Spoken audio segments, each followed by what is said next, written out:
Felipe Croix, a respeito, eu sei que você esteve hoje de manhã, inclusive, a gente vai ter matéria daqui a pouco, no Lajeado São José, lá na captação. Eu ontem me assustei, porque dava para ver o barro do fundo da captação ali perto do bloqueio de pedras. Hoje a situação já era diferente. Choveu bastante, mais ou menos uns 60 milímetros. Vamos falar um pouco disso na tua intervenção aí. Boa tarde, seja bem-vindo no Balanço, meu caro.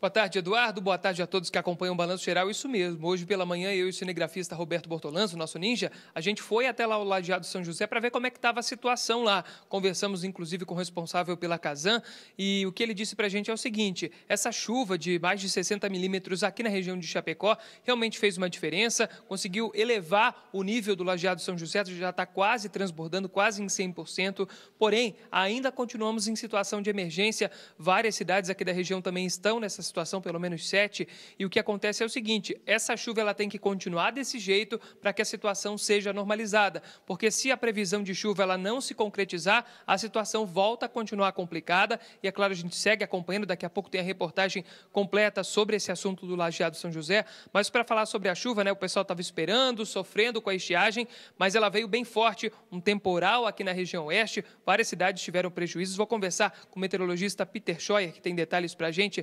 Peter, foi um temporal muito forte, aliado também a um sistema de baixa pressão, é isso?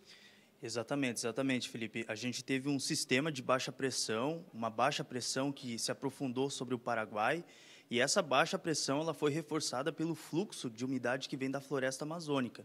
Então, a gente teve os principais ingredientes, que é a umidade, calor, abafamento, e todos esses ingredientes formaram nuvens muito carregadas, reproduzindo pancadas muito fortes, num curto intervalo de tempo, e, inclusive, tivemos ventos muito fortes. Essa chuva, o total, totalizando a precipitação pluviométrica, foi na casa aí dos seus 65 milímetros. Claro que teve suas exceções. Teve alguns pontos aqui da região, que foi o caso de Xanxerê, e também 119 milímetros, que foi o caso aí de Coronel Freitas. Então, a gente ainda pode, eventualmente, ter essa situação, lembrando que também a gente teve ventos muito fortes. Ali no aeroporto, a gente teve 110 km por hora, segundo informações, e também, inclusive, aqui na Ipag, a gente teve mais de 83 km por hora. Então, ventos fortes, chuvas muito fortes, que acontecem num curto espaço de tempo e que podem, eventualmente, se repetir. Peter, por que acontece isso de aqui em Chapecó chover 60 milímetros e em Xanxerê, próximo aqui a Chapecó, chover mais do que o dobro? Então, Felipe, é uma chuva muito mal distribuída. Nessa época do ano, é bastante comum a gente ter essas pancadas mal distribuídas.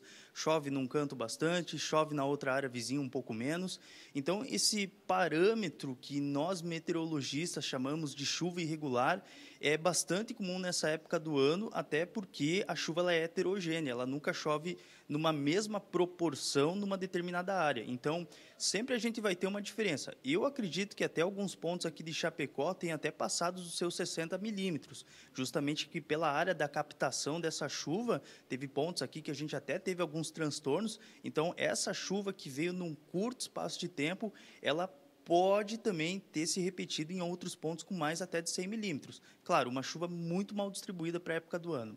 Tá certo, muito obrigado pelas informações, meteorologista Peter Scheuer, trazendo esses detalhes para a gente sobre essa chuva mal distribuída. Inclusive, o pessoal da Casan diz que aqui em Chapecó tem que chover mais na área norte da cidade, que é onde fica a bacia hidrográfica do Lajeado São José, para que realmente surta efeito, né, no nível do Lajeado São José. Daqui a pouco tem reportagem sobre isso, mas várias cidades da região tiveram prejuízos devido a esse temporal aí no fim da tarde de ontem, madrugada também de hoje e início da manhã. Vamos conferir quais foram as cidades que tiveram mais prejuízos na reportagem.